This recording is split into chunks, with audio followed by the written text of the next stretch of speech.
જો MCQ number 2 cos inverse cos minus pi by 3. તો જો આ જે માઈનસ છે cos નો કહેવાય, તો ધોરણ 11 યુગ્મ અયુગ્મનો પહેલા ઉપયોગ કરીએ. cos કયું વિધેય હતું? યુગ્મ. યુગ્મ વિધેય શું કરશે?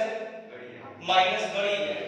યુગ્મ વિધેય માઈનસ ગળી જાય એટલે માઈનસ કેન્સલ. હવે જો cos inverse cos pi by 3 આવશે cos ઇન્વર્સ ના વિસ્તારમાં. cos ઇન્વર્સ નો વિસ્તાર શું હતો? 0 થી pi, 0 થી 180 આવી જશે એટલે cos ઇન્વર્સ cos કટ થઈ જશે એટલે આન્સર મળી જશે pi by 3. ચલો MCQ નંબર 3. પહેલો MCQ ગણો સેમ એ જ રીતનો. sin inverse sin pi by 3. ધારો કે આપણે 11મા ધોરણની રીત કરવી હોય, આપણે આગળ ટૂંકી રીત પણ જોઈ છે. જો ટૂંકી રીત ડાયરેક્ટ આન્સર લાવો શું કરશો? તો સહગુણક 5 ભૂલી જાઓ તો શું વધશે? pi by 3. 5 pi upon 3 કયા ચરણમાં આવશે?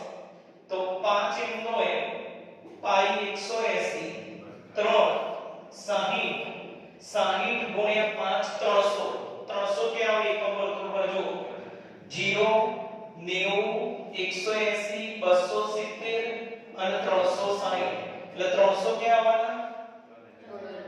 ચોથા ચરણમાં sin ઋણ એટલે આગળ શું આવશે? માઈનસ. લાગો જવાબ માઈનસ pi by 3. ટૂંકી રીત કરવી હોય તો, ઓરિજિનલ રીત કરવી હોય તો આપણે જે 11મા ધોરણમાં કરતા હતા એમ જ અંદર કિંમત શોધવી પડશે.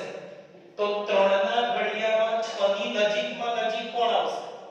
6 એટલે 6 pi minus 5 છેદ અલગ આપી દો.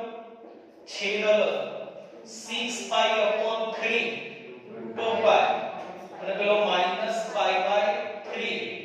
pi એ વિધેય સોરી 2 pi એ વિધેય ના બદલાય એટલે sin pi by 3. ચલો 2 pi ની આવતા હતા 2 pi minus ચોથું ચરણ all s t c ચોથામાં sin minus chapter 2 sin inverse minus minus બાદ sin inverse cosec inverse tan inverse ત્રણેયમાં માઈનસ બાદ અને cot inverse cos inverse sec inverse એમાંય માઈનસ બાદ પણ આગળ શું લખવાનું? pi.